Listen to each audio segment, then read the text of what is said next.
कोनो गणित पढ़े नहीं जोड़ घटाना गुणा भाग में सबसे आसान क्या है? जोड़वाई बनाओ, केवल बताए दो। जोड़, हाँ, ईबीटी के लिए ताली बजाओ सब लोग। पढ़े पढ़े लोग छुपाए बैठे रहे, तुम कमे पढ़े रहो, बोलियो तो कम से कम। वाह वाह, जोड़ न्यू है, गणित की फाउंडेशन है न्यू। जिसको जोड़ना नहीं आता वो गणित पढ़ना छोड़ दे। तो जिसको पहला आश्रम नहीं जीना आता वो जीना जिंदगी मस्ती से जिएगा, ये आशा त्याग दे। पहला आश्रम है ब्रह्मचर्य आश्रम। ब्रह्म यानी भगवान, ब्रह्म यानी ज्ञान, ब्रह्म यानी उच्च आदर्श, ब्रह्म यानी टॉप चिंतन। तो ब्रह्मचर्य, उसमें चरना, उसमें विचरण करना, उसी में मंथन करना, उसी को सोचना, उसी की चर्चा करना, उसी की प्राप्ति के लिए लगे रहना, जिसमें अपने शरीर का भी विकास होता है, मन का विकास होता है, अंतरात्मा परमात्मा की ओर चलती है। कुंडली जागरण से लेकर के पोएट बनते हैं, लेखक बनते हैं, विचारक बनते हैं, कुछ बनता है। उसकी फाउंडेशन, उसका प्लस होता है गृहस्थ में। जोड़ो शक्तियों को, जोड़ो जोड़ो जोड़ो जोड़ो। यहाँ से ज्ञान ले लिया, वहां संगीत ले लिया, वहां से लिया। परम पूज्य गुरुदेव जो अफ्रीका गए तो नाव पर 21 दिन रहे तो अफ्रीकन भाषा नाव पर सीख ली। परम पूज्य गुरुदेव जब जेल में रहे, देश की आजादी के समय में, मदन मोहन किदवई के साथ में, स्वरूपा रानी नेहरू के साथ में, बालकृष्ण नवीन जी के साथ में, तो जेल में वो तसले पर ही कोयले से लेकर ABCD अंग्रेजी भाषा सीख ली। यानी ज्ञान प्राप्त करो, जहां से मिले ज्ञान प्राप्त करो। वो है ब्रह्मचर्य आश्रम। और ज्ञान जब प्राप्त हो जाता है तो उपयोग करो, अब यूज करो, अब प्रैक्टिकल करो, अब इसको करके दिखाओ। वो उसका नाम है गृहस्थ। तो जोड़ के बाद आता है घटाना, कुछ घटता है। गृहस्थी समयदान कम दे पाते हैं, वानप्रस्थी सन्यासी ज्यादा समय दे पाते हैं। ब्रह्मचारी भी अध्ययन करते रहते हैं, गुरुकुलों में दिखाई पड़ेंगे।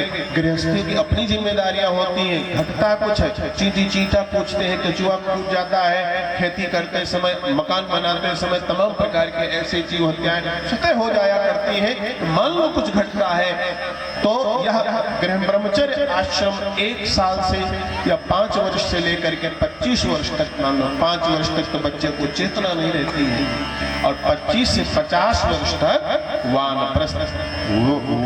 वन की ओर प्रस्थान करो, जंगल की ओर प्रस्थान करो। जंगल में संत मिलते थे, सरिताएं मिलती थी, यज्ञशाला मिलता था, गौशाला मिलता था, पाठशाला मिलती थी, गुरुकुल वही हुआ करते थे। तो वानप्रस्थ में जाकर के अभ्यास किया जाता था। आधा समय में वन को, आधा धन वन को, आधा ज्ञान वन को, और आधा गृहस्थ को। एकदम छोड़ते नहीं थे वानप्रस्थ। वन की ओर प्रस्थान न कर पाओ तो कम से कम तीसरे पन में मन प्रस्थ कर दो, मन की ओर प्रस्थान करो। जहां होए 50 के बाद 51, देखो आता ना 50 संत गृहस्थ में रहे तो वन नहीं आया। अब 50 के बाद अगली गिनती कौन सी? 51 वन जाओ, 52 वन जाओ। वन की ओर प्रस्थान करो, गुरु की ओर प्रस्थान करो, संत की ओर प्रस्थान करो, और गुरु वन न मिले तो मन की ओर प्रस्थान करो, अपने मन की मीमांसा करो, वन प्रस्थ। और अंत में 75 वर्ष जब हो जाए, धीरे धीरे घर से दूर होने लगो, तब आप वानप्रस्थ, तब आप संन्यास ले लो। संन्यास में, वानप्रस्थ में जो गुणा हो गया, और संन्यास में भाग, डिवाइड हो गया। ब्रह्मचर्य आश्रम को प्लस मानो, जोड़ना। गृहस्थ आश्रम को माइनस मानो, घटाना, प्रयोग करना। जो घट गया है उसको जल्दी मल्टीप्लाई करो, क्योंकि जीवन का आधा समय निकल चुका है, उसको आप गुणा मानो, वानप्रस्थ तीसरा पन, और चौथे पन को मान लो संन्यास। सन्यासी की चोटी नहीं होती, सन्यासी का जनेऊ नहीं होता, सन्यासी का कोई अपना नहीं होता, सन्यासी का कोई पराया भी नहीं होता, सन्यासी का कोई गोत्र नहीं होता। सन्यासी जीते जी अपना पिंड तर्पण कर दिया करता है। सब मेरे, सब अपने हैं। और भाग अगर अच्छी प्रकार से हो जाए, मान लो 4 को 4 से भाग करो, डिवाइड करो, तो कितना आएगा? शेष कितना आएगा? शेष कितना बचेगा? 4 को 4 से भाग कर दो तो नीचे शेष कितना बचेगा? 0 बचेगा। और यही कहा गया है 0 जो है वो पूर्ण है। 0 में 0 को जोड़ दो तो कितना हो जाएगा? और 0 में 0 से गुणा कर दो कितना हो जाएगा? 0 को 0 से भाग कर दो कितना हो जाएगा? 0 पूर्ण है। अंत में जीवन को पूर्णता क्या है? पूर्णमदः पूर्णमिदं पूर्णात् पूर्णमुदच्यते पूर्णस्य पूर्णमादाय पूर्णमेवावशिष्यते। यह ईश्वर पूर्ण है, मैं भी पूर्ण बनूं। पूर्ण से पूर्ण निकल जाए तो पूर्ण ही बचता है। पूर्ण में पूर्ण जोड़ दिया जाए तो पूर्ण ही होता है। तब वह वाणी कौन सी? तुलसीदास बाबा की, ईश्वर अंश जीव अविनाशी चेतन अमल सहज सुधरासी। हम ईश्वर के अंश हैं, ईश्वर के राजकुमार हैं, तब यह फलित होता रहता है। यह जीवन बड़ा महत्वपूर्ण है, गृहस्थ बड़ा महत्वपूर्ण है, इसको छोटा ना माना जाए। ऐ धरती के रहने वालों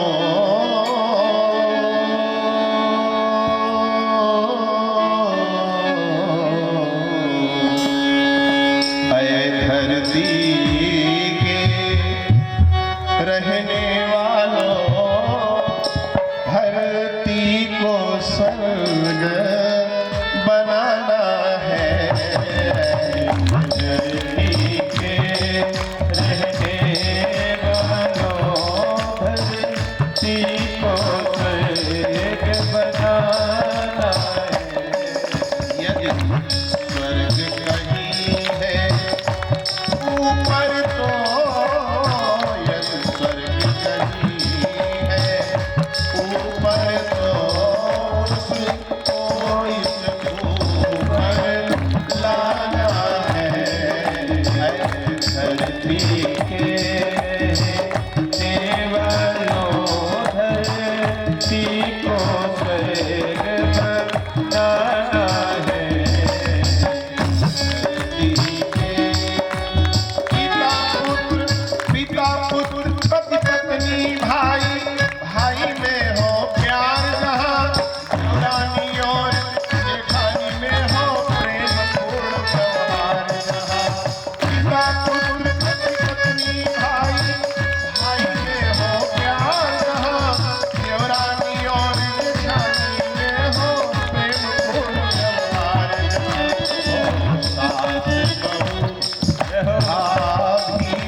गायत्री परिवार की एक पत्रिका आती है अखंड ज्योति। पहले जब पत्रिका आई तो उसमें लिखा था कि धरा पर स्वर्ग बनाने आई। मैं वो पत्रिका हूँ अखंड ज्योति, तो धरती पर ही स्वर्ग बनाने के लिए आई हूँ। आजकल कितना जातिवाद फैला हुआ है। तुम कौन हो? यादव हो? अच्छा। तुम पाली हो? अच्छा।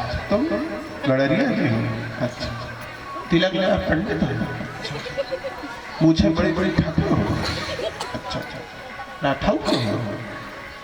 पंडितों में कौन पंडित हो? गुप्ता में कौन गुप्ता हो? हरिजनों में कौन हरिजन हो? यहाँ कोई पूछ रहा है? घुटने से घुटना लगा के बैठे हो, कोई पूछ रहा है किस जाति के हो? शांति को हरिद्वार में कोई पूछता है? साथ साथ बैठकर भोजन करते कोई पूछता है किस जाति के हो?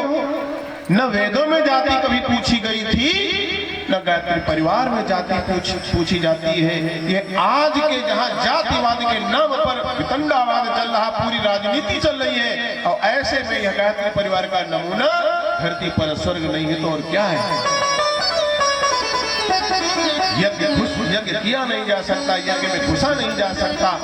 यहाँ कोई भी आए यज्ञ कर ले, अमीर भी आए गरीब भी आए, अमीर चले आए यहाँ। क्या बात है? और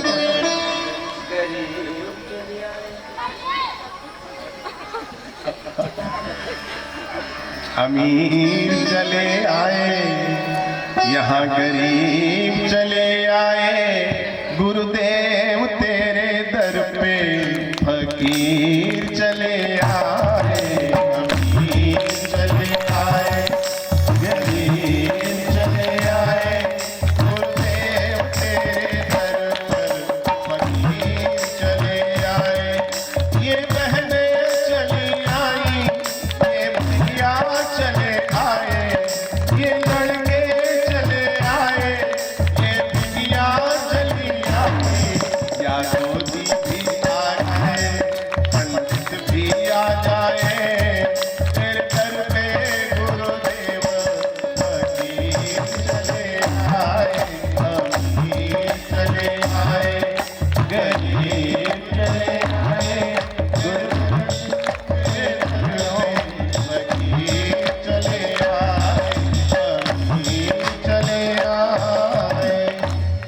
यहाँ कोई किसी का हाल चाल नहीं पूछा। यही है, समय से आ जाना, भारतीय परिधान में आ जाना।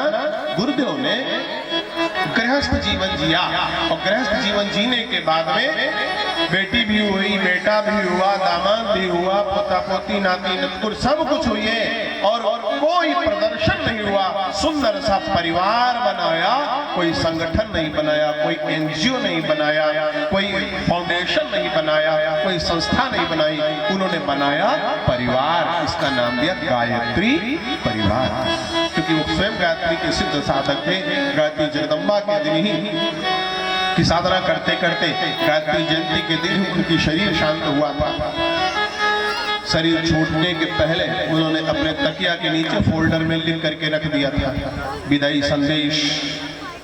90 के दशक में छपा था, सब पढ़ते थे। हर पुस्तक के लास्ट में वो उन दिनों छपता रहता था, विदाई संदेश। उन दिनों हम वहीं पर थे। ये गुरुदेव की महती कृपा थी कि शरीर छोड़ते समय हमको बुला लिया था। वंदनीय माता जी प्रवचन हॉल में प्रवचन कर रही हैं, उसमें उन्होंने बहुत सारी बातें लिखी थी, और ये बात लिखी थी जो हम कहने वाले हैं कि जिन जगदम्बा की छत्र छाया में, जिन जगदम्बा माँ गायत्री की गोद में बैठ करके जीवन भर हम पैपान करते रहे, आशा ही नहीं विश्वास है कि माँ गायत्री अपने ही आंचल में, अपने ही जन्मदिन के अवसर पर हमको अपने में समा लेंगे। और गायत्री जयंती होती है, उस दिन गायत्री माता का जन्म हुआ, गंगा दशहरा होता है 2 जून 1990 को। उसी दिन परम पूज्य गुरुदेव ने वंदनीय माता जी से पूछा, प्रवचन शुरू हो गया, सब लोग आ गए? बोले हाँ। कितने लोग आए हैं? ऐसे आए भी हैं। माता जी से कहा, माता जी जाओ। माता जी रो दे, वो संकेत समझ गई थी जाओ का मतलब। अश्वमेध यज्ञ जब 93 में हुआ सरोजी नगर में, वहां भी वंदनीय माता जी ने कहा था, तो हमारी धर्मपत्नी कहती वही मैं समझ गई थी कि माता जी शरीर छोड़ने वाली है। चित्रकूट में जब यज्ञ हुआ और वहां पहाड़ों पर ले जाना था, परिक्रमा करना था, तो माता जी को सब पालकी में उठा लिए। माता जी ने कहा अब भैया जब उठा ही लिए हो बेटो तो अब नीचे मत रखना। तो ये संकेत मिल गया था कि अंत में यात्रा में उठाया जाता है, और वो वही समय आ गया था। माता जी रो पड़ी जब गुरुदेव ने कहा जा माता जी। जिनकी जन शताब्दी हम लोग 1926 में मना रहे हैं, गायत्री की सिद्ध साधिका की सादरमणि देख रही कि मेरा पति अब विदाई ले रहा है।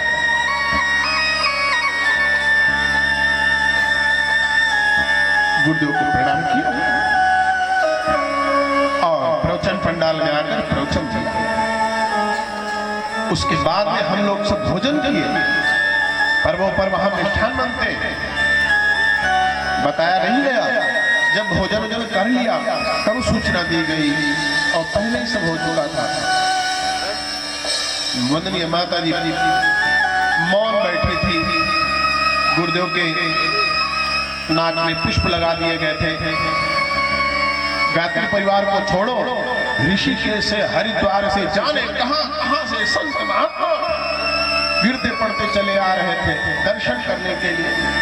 आज भैया दिखा रहे थे मोबाइल पर, वृंदावन धाम के स्वामी प्रेमानंद महाराज कह रहे थे कि हमको तो श्री राम शर्मा आचार्य जी ने बुला लिया कि वृंदावन आओ। उनके कहने से मैं वृंदावन आया और धन्य हो गया। जो जानते थे गुरुदेव को कितने महान है, सिद्ध साधक है, सब दौड़े दौड़े चले आए। हम लोगों को अवकाश दे दिया गया, आप लोग शिविर छोड़ करके चले जाओ, भीड़ बहुत हो रही है। और वो सब क्रम संपन्न करते रहे। इतना प्रेम परम पूज्य गुरुदेव का, वंदनीय माता जी का परस्पर था कि कह नहीं सकते। सदगृहस्थ थे, गृहस्थ बुरा नहीं है। सुधनवा गृहस्थ था और अर्जुन भी गृहस्थ थे, लेकिन अर्जुन को अहंकार हो गया था अपनी धनुर्विद्या पर। महाभारत के बाद दोनों में प्रतिस्पर्धा हो गई कि सुधनवा महान है धनुर्विद या अर्जुन सबसे बड़े धनुर्धारी हैं। 3 बाण चलाए हैं दोनों ने, और बार बार जब अर्जुन बाण चलाए तो श्री कृष्ण भगवान अपना पुण्य अर्जुन के बाणों के साथ जोड़ देते थे कि हमारा ये शिष्य विजयी हो जाए। और सुधनवा भी अपना पुण्य जोड़ देता था। सुधनवा ने, जब अर्जुन ने, कृष्ण भगवान ने पुण्य जोड़ा कि द्रौपदी के चीर हरण का समय लाज रखने का जब पुण्य होता हो जुड़ जाए, सुधनवा ने कहा अगर अपने माता पिता की और अतिथियों की मैंने अनन्य भाव से सेवा करी हो तो मेरा पुण्य जुड़ जाए। श्री कृष्ण भगवान के चीर हरण के समय लाज बचाई थी, साड़ी बढ़ाई थी, वो पुण्य उनका घट गया और माता पिता की सेवा करना, अतिथियों की सेवा करना विजयी हो गया। हम क्या मानते हैं माता पिता को, कितना पुण्य होता है। बता दिया ना, घर ही में मंदिर बने। अरे करो तो पूजा मन से। कभी हम पूजा करते हैं, सेवा करते हैं जायदाद लेने के लिए, कभी मजबूरी में करते हैं, इसलिए पूजा फल नहीं देते।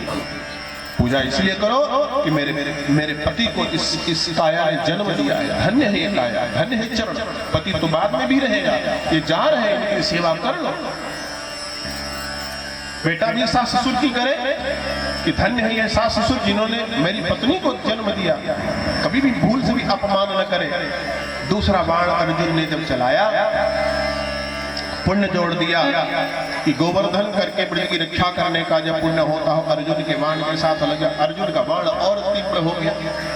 तब इन्होंने अपना पुण्य, सुधनवा ने कह दिया कि अगर हमने न्यायपूर्वक धन का अर्जन और उसका सदुपयोग किया हो तो वह पुण्य इस बाण के साथ लग जाए। अर्जुन का वो भी बाण कट गया, सुधनवा का जीत गया। इसका मतलब न्यायपूर्वक धन का अर्जन करना और उसका सदुपयोग करना गजब की बात होती है। तमाम लोग होते हैं कुआं खुदवा के सब कुछ करते। एक जमाने में कुआं बनवाना बड़ा पुण्य का काम था। अब तो इंडिया वाला आ गया, तमाम सारी चीजें आ गई, कोई कुआं की बात जानते नहीं है। आप कुएं में पानी भरो तो उसका आनंद आता था। तो पिसनहारी का कुआं मथुरा में था। पिसनहारी का कुआं मथुरा कभी कोई आप लोग गए हैं तो देखते हो सब पानी नमकीन, सब खारा पानी। अब भले ही फिल्टर हो गया हो, सब कर दिया हो, नेचुरली प्रायः वहां का सब नमकीन पानी रहता है। एक गरीब माँ, पुण्य देखो, ईमानदारी की कमाई की धमक देखो। गरीब अम्मा जिसके पास कोई पैसा नहीं था, जीवन निर्वाह के लिए वो चकिया चलाती थी, सबका गेहूं पीसती थी, सबका आटा बना दिया करती थी। कहीं से कुछ आटा मिल जाए, कहीं से 1 आना मिल जाए, कहीं से 2 पाई मिल जाए, कहीं से 2 आना मिल जाए, और अपने खाती और बाकी बचा लेती।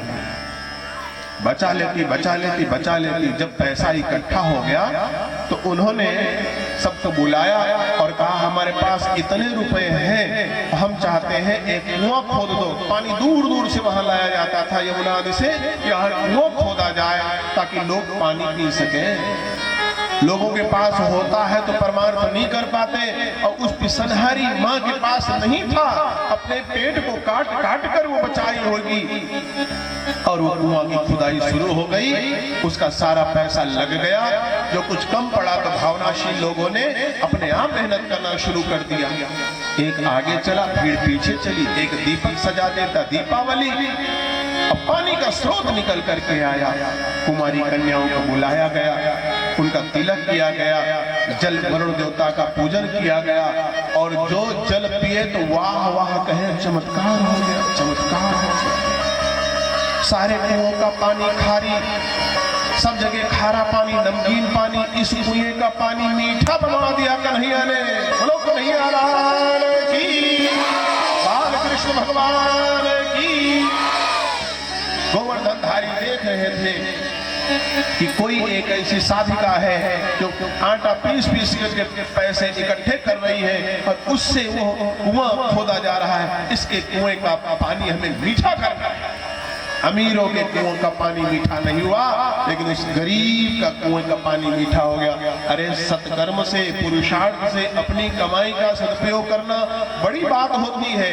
तीसरी बार जो बाण छोड़ा है तब भगवान ने और बड़ा वाला पुण्य जोड़ दिया, और जैसे बड़ा वाला पुण्य जोड़ा वैसे इसने कहा, मनसा वाचा कर्मणा, मन से, वचन से और कर्म से मैंने एक पत्नी व्रत धर्म का यदि पालन किया हो, यानी अपनी पत्नी के सिवा किसी भी नारी से वासनात्मक दृष्टिकोण न अपनाया हो, तो हे भगवान वह पुण्य मेरे बाण के साथ लग जाए। अर्जुन का वो भी बाण धराशायी हो गया। देवता आकाश से देख रहे थे, वहां से फूल बरसने लगे सुधनवा पर, तालियां बजाने लगे, शंखनाद होने लगा। आप ही ताली बजा दो।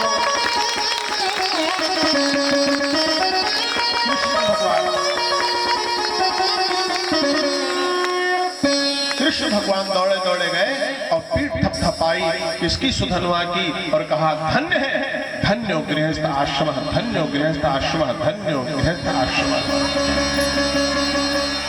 तब कहा गया है, दंपति धर्म, दाम्पत्य धर्म जो है, और ये आचरण बड़ा नीक है।